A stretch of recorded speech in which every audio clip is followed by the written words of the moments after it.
So I'll start recording now. Is there any questions so far?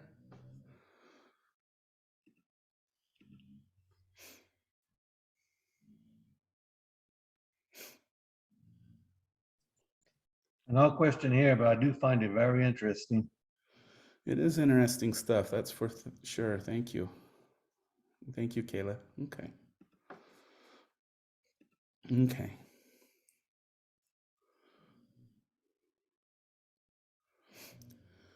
And we should note that from the psychological level, and we look at our criminal justice system and how they tend to be treated, it's done at the dispositional level, meaning that when we look at criminal behavior, they solely look at the individual and say that it's the individual that is responsible for their crime, that is the one that is responsible.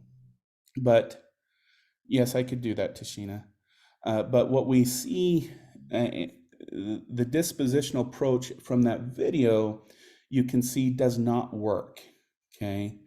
Because when we look at if we did everything based on disposition, meaning it's the character of the individual, we would see that match between population distribution and population and prison distribution. And I think maybe my best example of the disconnect between we think it's the individuals versus it's a social thing is when I was working for the University of Montana in Helena, I was starting up a criminology program. And because of that, that kind of caught the eye of local law enforcement and some of the federal agencies that were there. Because at the time in the state of Montana, they still do. They have a big sex trafficking problem. Not only, especially among the native groups in Montana, but just population-wise, Montana is one of the highest sex traffic states in the nation. And so they had a bunch of programs trying to solve, the sex trafficking problem. But it was interesting because I got to go to they got some federal funds and they had these special agencies. And I went in and I saw this map of the city that I was living in at the time.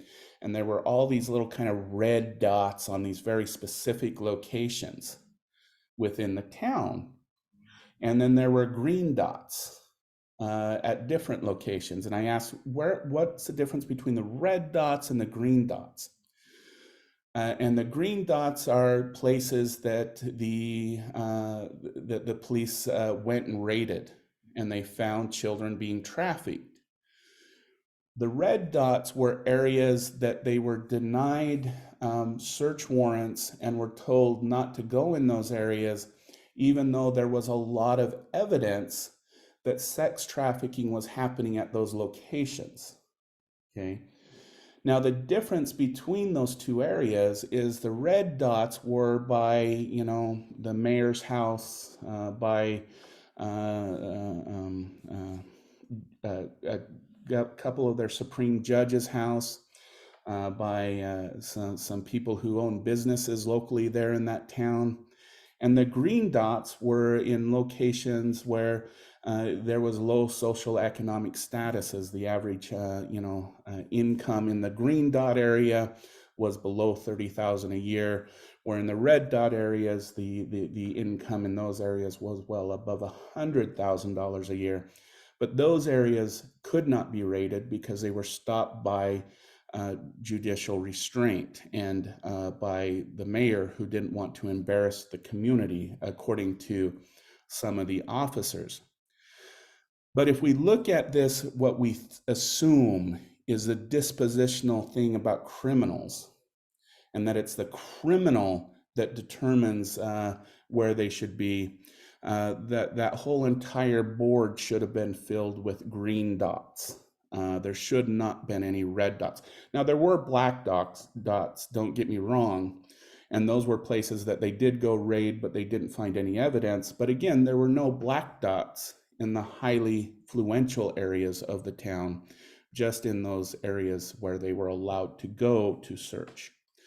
So I bring this example up because it's an example of how our view of criminals is very biased. We assume that it's because of the individual that they committed a crime. But if we look at it and if we look at the distribution, it shows a totally different story. And I think that was emphasized in the video that we watched earlier.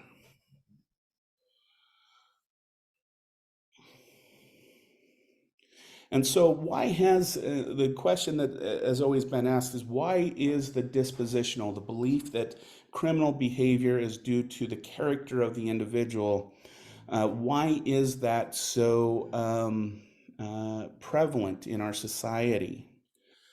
The main reason is for what's called fear reduction and something called cognitive dissonance. Okay.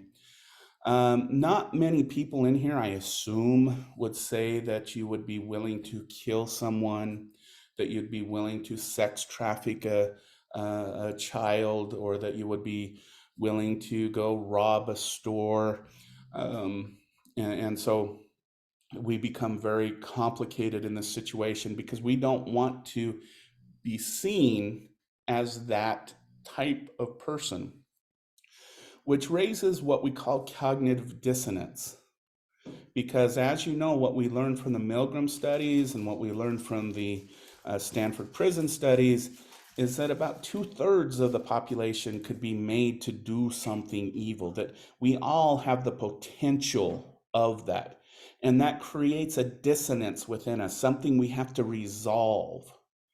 So if we make it about the individual, we make it about drugs and alcohol, about mental illness, about having bad parents, or the person being evilly spirited, we can distance ourselves from that behavior and have some relief of this thing we call cognitive dissonance in that way. Okay, and this is, I'm really curious to see what everyone would think about this moral dilemma. And this moral dilemma has been used for years, and it's always been debated. Is I want you to imagine that let's make it about someone else. Let's call him Mr. Smith. Mr. Smith has a wife that is dying, but there is a medication at the drugstore that if he gets can save his wife's life. Okay, so go on this mind experiment with me. But the drug costs way too much. Mr. Smith cannot afford that drug. Okay, so what Mr. Smith does is he waits for the pharmacy to close. He goes in and he steals his drug and goes saves his wife's life.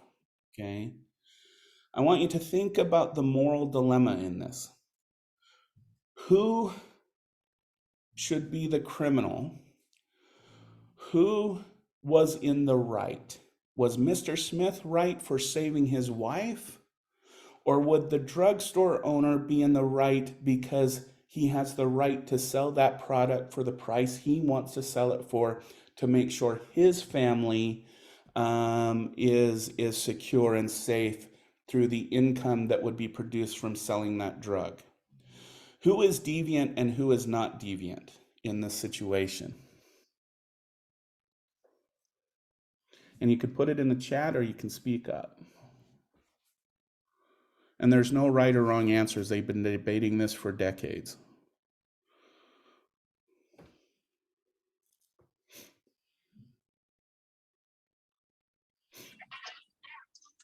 I would have to say that the drugstore is the deviant one. I currently work as a pharmacy technician, so I see this experiment happen every single day. Nobody steals from us, but it's hard to say, you know, and you have to sympathize with those people who, hello? We can hear you. Okay, perfect. Sorry, I didn't know if it was on mute or not. So it's hard to, you know, to try to sympathize with these customers or these patients that we have.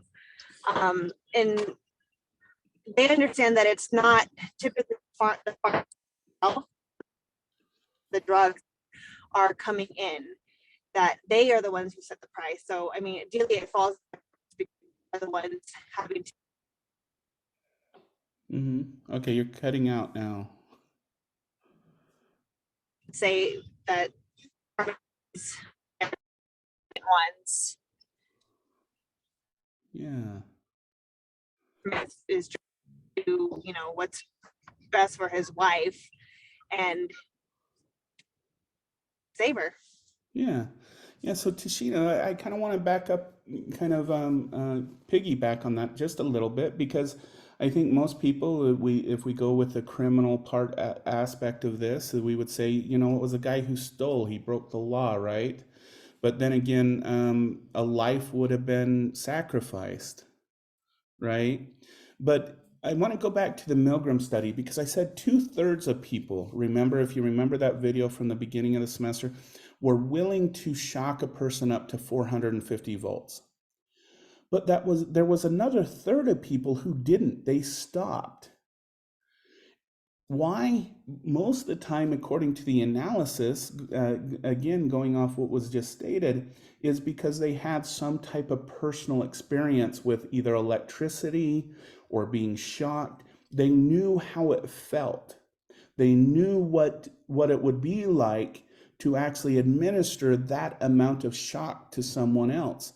And so for them, they said, no, I won't do that. I'm not going to be involved with that. Okay. And if you think about the explanation that she just provided, that's very much the explanation that is often given for supporting Mr. Smith for engaging in that deviant illegal behavior.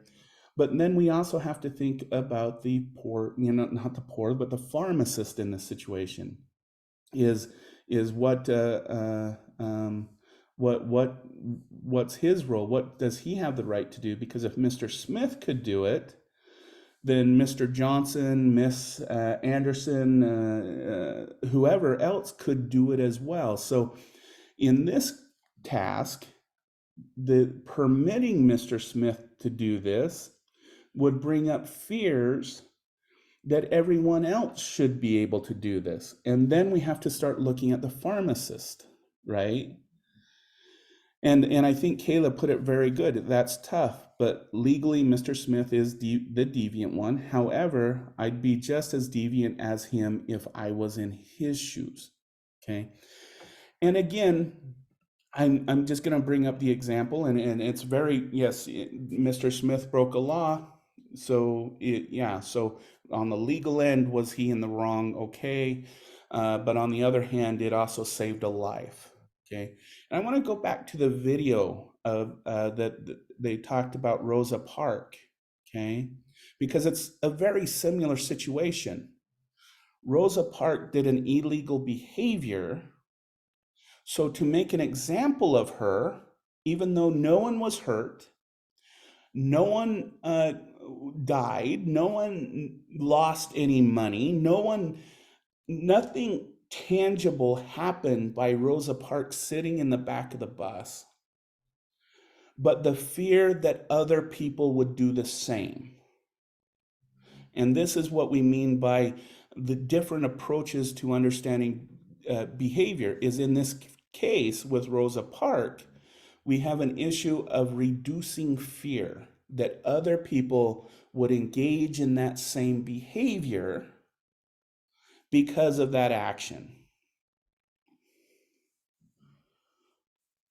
And Marissa, yes, we can take it to the next level, talking about pharmacies and Mr. Smith, that maybe they are both culpable, right, in this situation. And again, I'll take it back to the tangible example of the Rosa Parks situation. Both the community and Rosa Parks were engaging in deviant behavior, right? And that's why I'm kind of bringing this example back. But I do want to point out, and it's very important, this analogy that I just used has been being used for decades. Philosophers, sociologists, psychologists, people who study moral behavior have been debating this question for literally decades, and no one has really come to, this is the definitive answer. Because in one case, you're saving a life by being deviant behavior. In the other case, you're maintaining your lifestyle through the products you're selling to maintain your. And so, where are the moral guidelines that we should go by? I always like going back to the Rosa Parks situation because it's a good example of, yes, it was an illegal behavior. It was punished because of fear that others would start to engage in that behavior. But as we see, sometimes when those deviant behaviors are committed in order to create social change, it has a totally different outcome, and that's kind of the example provided in this approach to understanding, or the dispositional approach.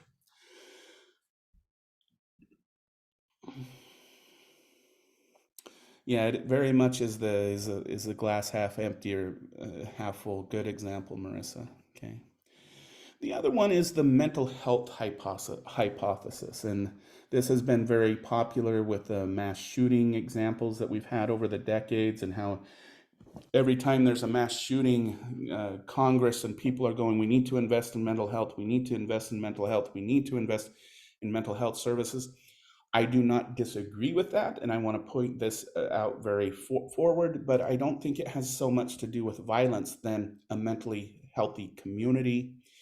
And I'll give some examples of why this hypothesis isn't so accurate. For the individuals where mass shootings could be investigated, there are no signs of mental illness. There is no diagnosable road.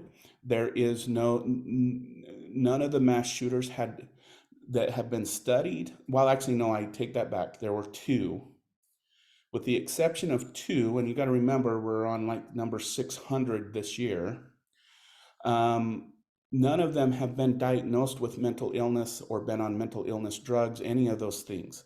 There's no signs of mental illness that can be traced. Okay. The other issue with the mental illness hypothesis is that if you were ask me, Dr. Peterson, I want to live in the safest place possible. I want to live somewhere where I don't have, this constant fear of being physically harmed. I would tell you to go live in a halfway house or a home for individuals with one of the most severe mental health disorders, which is schizophrenia. Because when we look at violence committed by people who have, for example, schizophrenia, which is people who hear voices, have delusions of grandeur, all of those kind of things, their violence towards other things are about half of what it is in the general population. And indeed, when it comes to schizophrenia, and I hate this because the media doesn't actually represent this, when feelings of violence or aggression are with schizophrenics, it's more about violence and aggression towards themselves, not towards others. And when we look at violence from schizophrenics towards other people, their rates are about half of what it is in the general population. So you're actually healthier living with one of the most severe mental illnesses than you are living in the general population. And so, but why is the mental health hypothesis so tempting? Because it reduces this cognitive dissonance. It puts those who do deviant behaviors, in a category that I would never want to find myself in, and that's being diagnosed with a mental illness. Okay, it's a dissonance thing. It keeps us safe. It keeps us from not talking about things that would actually reduce crime in this country. And so I'm gonna state this again. Is mental health an issue in the United States? Yes, it is. But when we look at things like mass shootings, is there mental health issues? I would definitely say probably. Is the evidence strong enough that that should be the limiting factor for us to move forward on making our schools safe? I would say that we're digging down the wrong rabbit hole. And yes, whoops. Yes, Daniela, when we look at how women were treated for many decades, you got to remember that it's only been since about the 1960s since women were not sent to mental sanitariums by their husbands, but instead went because of their own feelings of mental insecurities. And so when we look at even females who acted deviant, we assume they were mentally ill. And the people who could commit a female to a sanitarium up into the 1950s was the husband or the father. So that's a very good example of this situation right here. Okay. There's also been the self-esteem hypothesis. People who engage in deviant behavior do so because they have a low sense of self-esteem, and deviant behavior brings out a temporary state of esteem. This was actually one of the original theories behind domestic violence, that you had in most cases, a male who had extremely low self-esteem, and in order to make himself feel better, he would pound his spouse to where she was less than him through physical and emotional and psychological balance. And that brought him a temporary sense of esteem. I will tell you, is self-esteem an issue? Maybe, but the thing that we know about the self-esteem literature is it's associated with everything, but it predicts very little. And when we actually measure the self-esteem on both an explicit and implicit level among domestic abusers and people who commit violence, they actually have a higher or inflated sense of self-esteem. It doesn't take committing a violent crime to make them feel better about themselves. And indeed, so this hypothesis doesn't work out. Will I say that there are people who follow other people who have self-esteem issues that then get caught up in criminal behavior, such as drug dealing, and those types of things, gang affiliation? Yes, there is some evidence on that end for a very low level type of criminals, such as the young man who just wants to get out of his community, and so he starts to emulate the higher drug community in his community. So is there on other levels where we see the self-esteem hypothesis work out? Yes. But on others where you assume that it's someone who is acting out against another person in order to bring their own esteem up, the theory starts to, or the hypothesis starts to break. All right. Let's skip Freud for a minute. Attachment, we went over moral.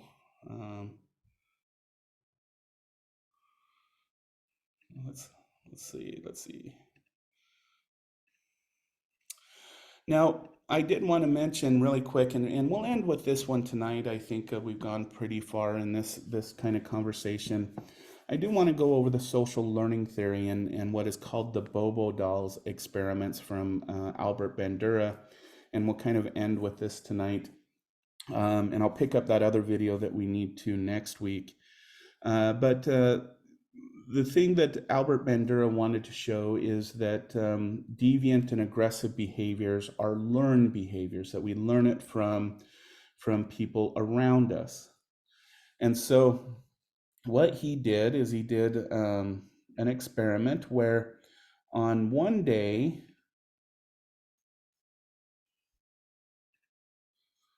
they would watch either a teacher set up a doll just normally, and everything, just kindly. And other children would watch a teacher hit the doll, be aggressive with the doll. And the measurement, the dependent variable, was how the children would treat that doll the next day. And this was kind of some of his results. The model pummeled the doll with the mallet, flung it in the air,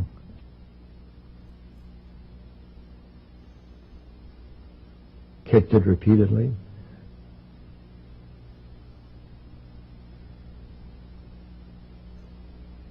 threw it down and beat it.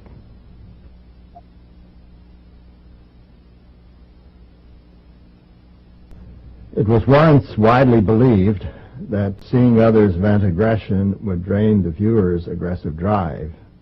As you can see, exposure to aggressive modeling is hardly cathartic.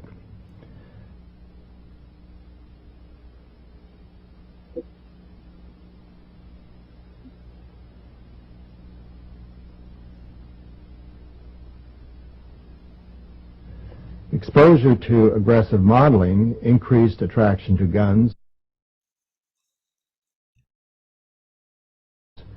even though it was never modeled.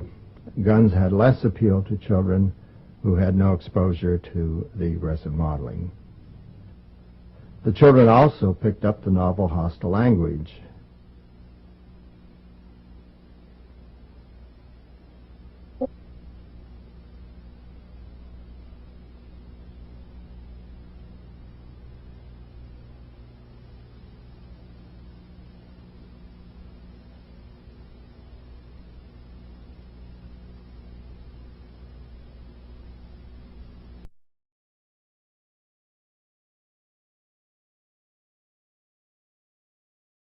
All right. So, based on those results, what's been widely publicized in the literature based on these Bobo doll experiments is that the next day, the following day, if the model was aggressive in the first day, the child would be aggressive, denoted by this plus sign here, okay?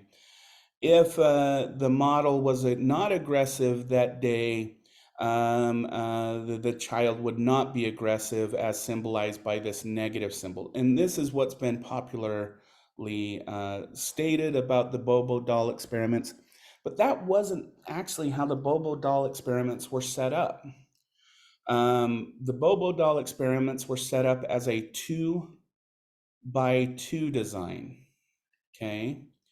So in day one, they either viewed a non-aggressive or an aggressive teacher. In day two, they also observed an aggressive teacher or a non-aggressive teacher, okay? And this is where the results get a little bit more interesting and a little bit more complicated. Is if in day one, which I'll denote here, day one, and then the following day, day two, if the model was aggressive on day one and was also aggressive on day two, the children exhibited less aggression, okay? That's counter to the model, okay? However, if they observed aggressiveness in day one and the next day the teacher was non-aggressive, they were more aggressive, all right? And this is where it even gets more complicated, is if in day one they observed a teacher that was non-aggressive, but in day two the teacher was aggressive, the children displayed heightened aggression. However, if they were non-aggressive in day one and non-aggressive in day two, this one is probably the most predictable category, the children were less aggressive, okay? So now this is an interesting twist to the idea that if you view aggression, it's going to create more aggression in the child in the next day. This complicates the whole Bobo doll and viewing aggression model, right? Because regardless, what you would assume is if a child observes aggression in time one, that they should be aggressive in both conditions. That's what popular media has made the assumptions. But what we see is if the teacher is aggressive in day one and day two, the children are less aggressive. Okay. Now, what has been told to explain this? Well, you saw how ticked the teacher got in day one, and she's ticked again today. So you don't want to display anything that is going to, quote unquote, make her more angry. So you're not going to be aggressive. Okay. Now, if you're not aggressive in day one, if the teacher was just kind old teacher, but in the day two, she's acting that way, then you're just modeling that behavior that she's doing in day two because there's no threat to acting out that way. All right. And then when we look at the non-aggressive category, we see that it's safe for the child to act out as the teacher did the previous day when the teacher is not aggressive in day two. And of course, the child is not going to be aggressive if she was not aggressive in day one or day two, because there's no threat and there's no reason to be. Okay. So this complicates the whole social learning theory. And I'm going to end with this notion right here, is that what explains this results better is probably the most recent research on video games and whether video games increase aggression or decrease aggression, because it is actually a very complicated relationship. In that what we find is, and I'll give a simple research example for this one as I did with an earlier example, is let's say we have, we're going to observe children's aggression in over 5 days. But in day one, they're going to be viewing, and we used adolescents for this, and so it was appropriate. We used a very violent, aggressive game. Okay, so there was lots of violence in it and the like, versus other people who instead they played a video game that was less aggressive. So they played something like Madden, but it was highly competitive. Okay. And then we measured the children's aggression over the next 5 days. And what we found is it wasn't the level of violence children were viewing, but the amount of competition they viewed and played within the game. It seems that it's the relationship between competition, not necessarily the relationship of aggression. And this is what showed right here. If we look at this, in the next day, the child's drive to maybe be aggressive in day two, because that's the way that they saw the teachers act with the Bobo doll, was counterintuitive in this situation, right? Because here's this heightened level of non-competition, but in this situation, there's now competition for how the Bobo doll is going to be treated and who's going to treat that doll more aggressively. In this situation, there would be no level of competition. Okay, and that's what has complicated the Bobo doll experiments.